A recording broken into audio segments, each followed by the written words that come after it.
In the Company of Charity is a podcast by the Daughters of Charity of St. Vincent de Paul. Each episode will be discussing the church, society, and service to others, all through the lens of the spirit we received from St. Vincent de Paul, the Saint of Charity. Join in the conversation by sending your comments and questions to companyofcharity@gmail.com. Well, welcome everybody. We're excited you're listening. We're back here on the Company of Charity podcast. I'm here with my good friend, Sister Elizabeth Greim. Sister, welcome. Hi, Sister Liz. It's always good to talk with you. Yes, and Happy New Year. Oh, Happy New Year to you too. I hope it was a good celebration. Yes, and we have some exciting things and guests coming up on the podcast. And so, it feels good. It feels exciting. It does. I realized what this will be our 9th episode, and I thought, oh, who'd have thunk it? We were worried about where we were going, and it's just happening. So I'm really excited, and I think we're learning a lot, and I hope this year is a time when the podcast will really take off, and we could do a lot of really good things. As you said, we have some great interviews lined up for this year, so I'm excited about it. 2019. It's going to be a year to remember. I know it. I think so. So just a reminder before we get started that we always welcome your feedback. Please leave a rating and review on iTunes and send us your comments at the Company of Charity gmail.com. Yes, please do. So we don't want to take too much time initially because we have an excellent interview coming up with Sister Mary Felice, who is a missionary in the Congo. And I just want to say something about the interview before we start, because Sister Mary is an extremely thoughtful and holy woman, in my humble opinion.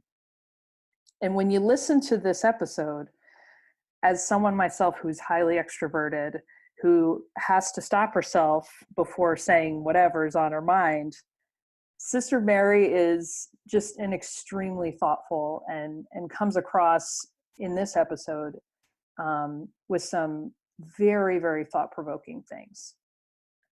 I kept catching myself while I was talking to her, like, holy mackerel, this is a whole different world that she's living in. And it just, there's such good nuggets in there that I'm going to recommend that everybody listen to this episode twice.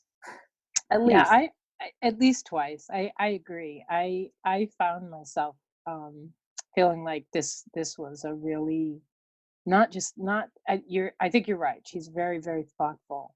I think she's also a very prayerful and a very holy woman. I don't know how else. I agree with you. I don't know how else to say it. She is in a very difficult mission, and she accepts it with such humility, and such grace and that comes out so much in the interview.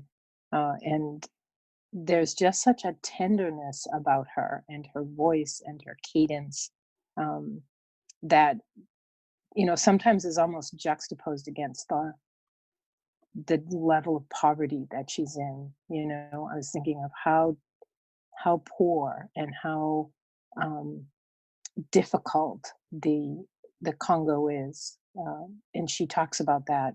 I think the devastating poverty that people live in, and her reflections are they're just beautiful. They're just absolutely beautiful. So yeah, I think it's definitely one for a couple of listens to, for sure, to get all of the essence of what Mary has to say. I think Sister Mary and her local community are just really remarkable ladies. Yeah, and I'm glad to call them sister. I told her after the interview was over, I told her, everyone is jealous of you. All of the sisters in the whole community, we are jealous of what you are doing because you gave up everything. You're in this foreign country. You're eating caterpillars, or at least people are eating caterpillars. It's a whole different world, and it's beyond anything that folks in the United States or westernized countries can even imagine. Yeah, I agree. I think there is that mystique about it, and as Daughters of Charity, we say that we are missionary by nature, and we find ourselves as missionaries, no matter where we're sent. We try to enter into the otherworldliness of the place we are, into the lives of those who live on the edge, who live on the fringes, who live in isolation, and we try to enter those spaces, even if it's in our own local cities and towns. But when we're with someone who has really just given up everything and has walked into, as Mary reflects, a world so unlike her own, and finds God in the midst of it, it's just a really special moment to be around people like that, and to remind ourselves that is as mysterious and as amazing as it can be, we all find God in the midst of where we are, and He often dwells in places that we have never been before. And so finding Him there is really remarkable. And Mary, I think, Sister Mary just really talks about that in a way that just strikes at your heart. There's no other way to say it. I was personally very moved and have thought about this interview even long after to this day. And so we hope that you all are as moved as we were by Sister Mary Felice, and join in the conversation, and just be open to the words that she has to say to us. And God was really present. The Holy Spirit was moving big time. So we hope you guys enjoy it, and we'll see you on the other end. We are in the company of Sister Mary Felice, who has so graciously accepted the invitation to come and be on the podcast. So thank you, Sister Mary, for coming on. And she has so many good things to say about her experience in the Congo, and just to enlighten us about what's going on out there and her work and all the good people that she is not only serving, but the people who are serving with her. So welcome to the podcast. Thank you very much, Sister Liz. Why don't you just give us a little bit of your backstory? What's the 2-minute, how I came to become this missionary person sent to the farthest reaches to serve? Okay. I guess that answer could be really long, but I'll try to cut it short. That when I realized that I had a religious vocation, I think at the same time I just assumed that I would go to serve in a really poor country. So I can't ever remember thinking of being a sister and not assuming that I would serve in a poor country. And then when I entered the Daughters of Charity, when I realized, I felt like I was called to the Daughters, then I realized that you can't go to the foreign missions until you've been a sister for 10 years. So I entered. The 10 years I got involved in, worked as a physician, but I was also in youth ministry, which I loved also. And in the end, I'm glad for those 10 years because I got more grounded in my vocation, and I got to know the sisters in our province. And then at 10 years, I'm very grateful that I was given the opportunity to go to the missionary center in France. There, each sister starts studying French, and while we're there, the General Council informs us what country we'll go to. So I was informed that I would be going to the Congo, and really I didn't get a certain country or region in my heart.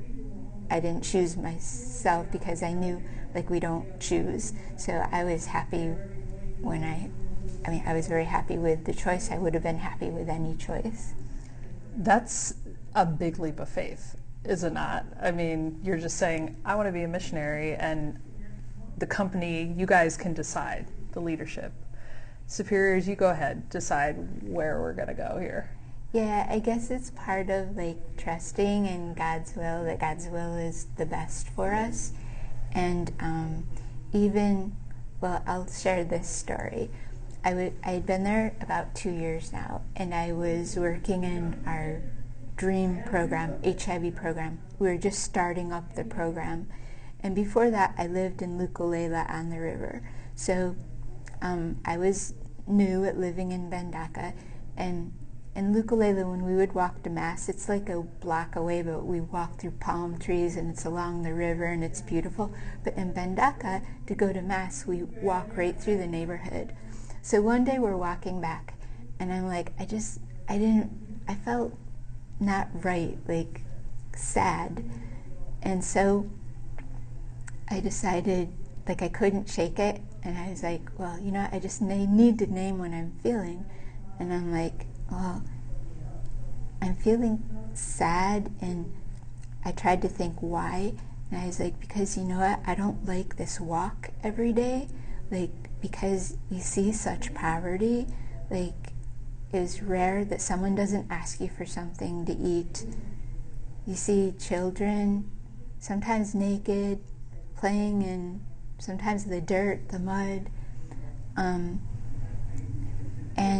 then I thought, well, what am I doing here? Like, how did I get here? And then I remembered, well, because I always had this idea that, like, this call that I felt to do missionary work. And then I went to the missionary center, and this was decided by then I realized, like, you know what, well, I thought, but I guess when I thought of missionary work, I never thought of this degree of poverty. And then I thought again, well, how did I get in this degree of poverty? And I remembered, like, I don't choose. It's the General Council that chose, but I trust that is God's will. So I trust that it's God's will, like He wants me here. He wants me here in the midst of this poverty. And then I felt okay. I felt like, you know what? I could never choose to live in the midst of this poverty, but if I believe it's what God chose for me, that I can accept. And the sacrifice that goes with it, like that, I just have to ask for His grace to do it. Because it's not easy, but then, when we give our lives to God, do we want it to be easy? Like, no, I want to feel like I sacrificed for God at the end of my life. I don't want to look back and say, oh yeah, thank God I had an easy life. I kind of want to be like, no, I did all I could. Like, I pushed myself to the limit till it wasn't easy, till I was feeling depressed. You go to bed tired. Yeah. You wake up and it's too hot. And you have to eat kind of crazy food over there that you're not used to. Yeah. Like caterpillars, is that what you were telling us last night? You have to eat out there? Yeah. Well, last night I showed my PowerPoint presentation, and a picture's is worth 1,000 words. So I always like showing that because I don't have to say much. The pictures speak for themselves. But yeah, there people do eat caterpillars, and our sisters eat caterpillars. But also, the Native sisters are aware that they're mindful of the missionary sisters, and if there's caterpillars for dinner, they'll always give another option, because I've never gotten myself to eat a caterpillar. Maybe someday. Someday. So that's kind of the backstory. And so right now where you are, what are the primary needs that you see there? Let's see. Where I'm working now, I'm at a general reference hospital run by our sisters.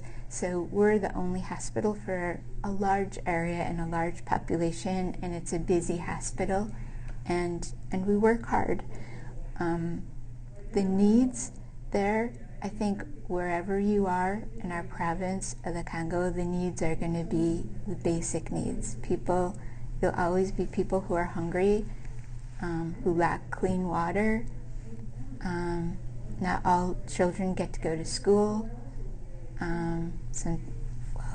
People that don't have proper housing, and then who don't have the means to pay for health care. Mm-hmm. And on top of that, you're at a hospital, so you're seeing all of the other, health-related HIV and... Yeah. The day before yesterday, the doctor who's covering for me in Lukulele sent me a message to say that the cholera epidemic has started up again. and that we had 15 patients hospitalized at that time. And so, I don't know, I just pray for them, because an epidemic is never easy. Like, we're 8 hours on the river from the nearest city. So to get enough IV fluid, chlorine to disinfect, like, you need enough beds, staff. Amidst our already busy hospital, we have to take time out and sweat over how we're going to get all this. And if we don't get it, people die. So It's not like you can say, oh, just go to the next hospital. right, You're it. right. Before I left, we were dealing with a cholera epidemic. I mean, it had quieted down before I left there, but and we sweat much over how to get all those supplies. But also, I think one thing I've learned is, because now I'm medical director of the hospital there, I've been for 2 years, but if there's one thing I've learned in those 2 years is, like, you know, to really rely on God, because sometimes there's so many problems that seem like there's no solution. But then after 2 years, I can look back and say, like, I can see how many times I was just so worried, but like, God seems to always come through. So now I have that experience to carry with me as I continue in that role, as all these problems come up, to just remember, like, to rely on God.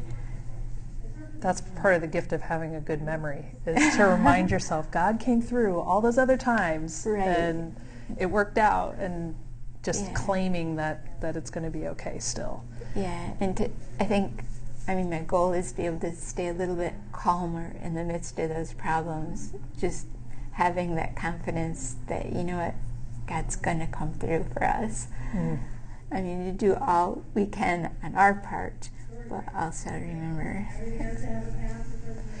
Day-to-day life sounds like it's pretty hard for everyone. I mean, for you guys, the sisters, but also for the people and people who are suffering. So how do you find joy in that? Or what do you guys do for fun? Are there things that you can do to kind of just relax or to blow off steam? How do you support each other? Okay. Any or all of those questions. Okay. Thank you. Well, for one, I think when you say the joy, I think joy comes just from feeling like we're doing God's will. And I try to remind myself in the midst of the sacrifices, like if I'm tired, and I just try to remind myself, like, well, thank God for the opportunity to do this for Him. But joy together, I think, you know, when we celebrate certain feast days, the sisters' feast days, or even like Christmas, Easter, there's a special joy there because, you know, we don't, well, like soda, certain foods, we don't have every day, but on a feast day, we have them, and it's, you know, it makes it, we celebrate together. So I think when you have, well, I hope I'm making myself clear, but I guess like here in the United States, we can eat candy any day, right? Or sweet things any day. Just go to 7-Eleven and pick up, right, you know. It's kind of an everyday thing, but there it's not. So when you know, on a feast day, you really celebrate together, and I know there's a certain joy. I mean, just Sundays for me are a day where I try to take extra time and reflect, and I don't know if you call that having fun, but that's also, I talked about that we're 8 hours from the nearest city, and that trip is a trip on the river. So, I mean, that's always fun also, because you don't go places a lot there. So to be traveling, and that 8-hour trip is 8 hours of quiet, it's peaceful, there's no industries, it's all nature. And then you get there and you get to see the sisters at the provincial house. And also, when we get visitors, like if sisters come to visit, or in Lukulela, it's a joyful, fun time because their transportation is not so easy. And so when we get visitors and get to visit with each other, it's fun and joyful. Absolutely. Yeah. Absolutely. And they can bring you all the stories from wherever it is they're coming from. Yeah. So we could talk for hours and hours about Right, this, of course. But I think for those of us back in the States, everybody would always want to know, what can I do? There's so much suffering, and here you are telling us stories of, people who travel for 2 days to come to a hospital, and they wait so long before they come because they don't want to come until it's really bad or whatever. And these are really rough times for a lot of people. And so if you were going to say something to the folks at home, what are the most important things for people to know or do?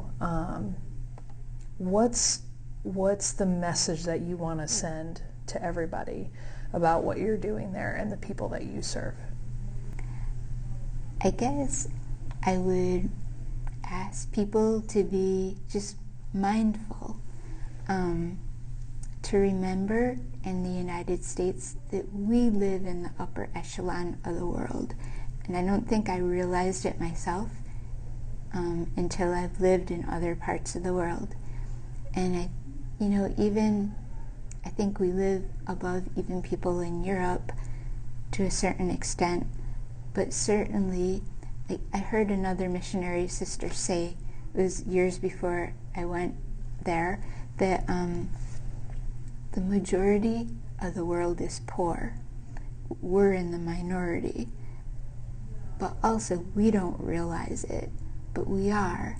And I think we could just be more mindful of that. That, the rest of the world does not live as we do. And perhaps it's hard for us to imagine that because it's all, in a lot of circumstances, it's all we know. But I think also we have to question, we have to want to know. I think of the verse from the gospel about Lazarus, the beggar, and the rich man. And the rich man, well, I remember we had a sharing on this once in the Congo. The rich man in that gospel reading ends up in hell. But what did he do wrong? He's not described as a thief or a sinner. His only fault was that he was indifferent. And so we in the United States also, we can't be indifferent. In our little ways, we just have to be aware and do our part. And always to try to live as simply as we can. And then I think each person can discern for themselves their part. But at least if we have an awareness, that's the first step. And I'll put in this is a great time to put in a little plug for International Project Services. Yes. Because I know that you've said that many times. They've given you guys grants in order to do the work that you do there, to improve the hospital, to build new buildings, to get you the supplies that you need. And so for those who are listening who are not familiar, International Project Services is, correct me if I'm wrong, is run by the Daughters of Charity, and there are projects that then get grants, and people can come to the website and then donate to these different projects. Right. The way it works, right now our hospital, we need a new urgent care building and intensive care. So we wrote a grant for that. We send it to International Project Services, and they rewrite it and send it to certain organizations. They've sent ours to the Raskab Foundation, and now we're waiting to hear back. The International Project Services has helped our hospital several times. like this past year, we painted the whole hospital. If you could see the difference, it just gives our hospital more dignity. We serve the poor with more dignity because it looks nicer.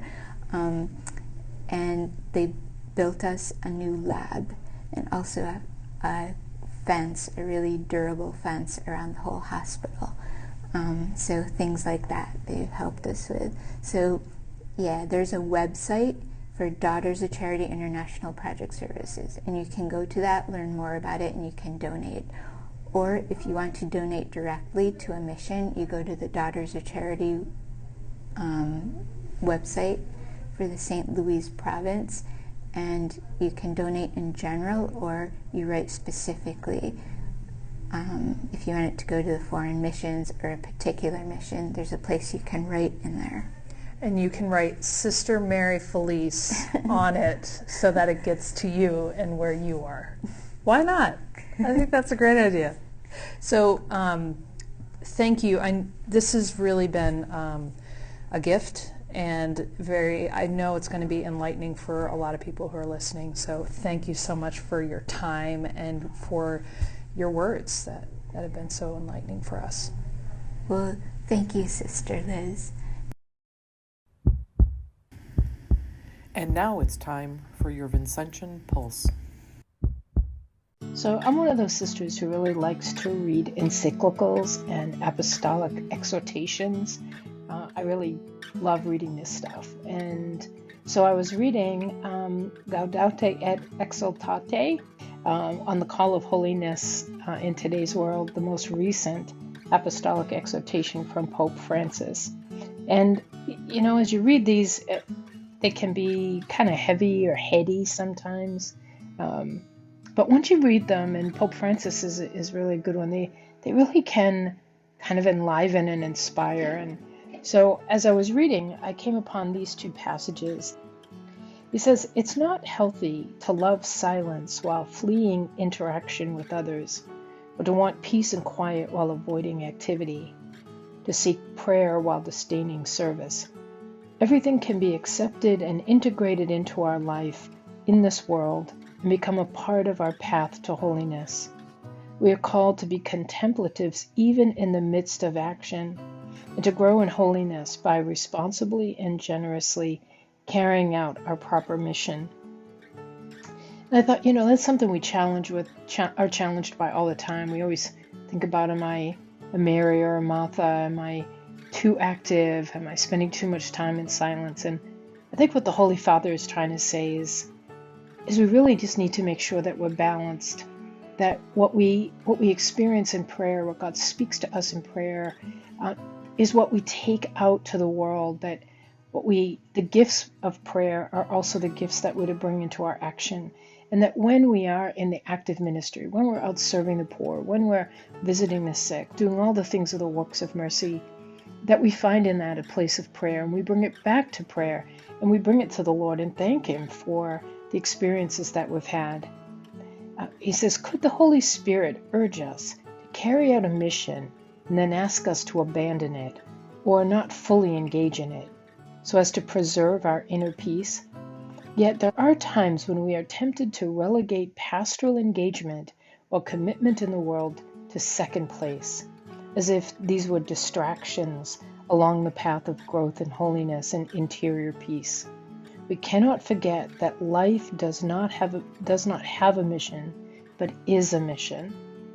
And I think that's a really powerful lesson early on in this apostolic exhortation, that the Holy Father is always is setting us up to remember that it's not one or the other. It's always going to be both. Our conversations with God, our conversations with our brothers and sisters who are poor, brothers and sisters in the mission and on the mission, that in our efforts to evangelize others, that we bring the Lord to everything and the Lord is brought back to us, that we meet the Lord in those we serve, and we also bring those we serve back to the Lord and give thanks to Him in our prayer.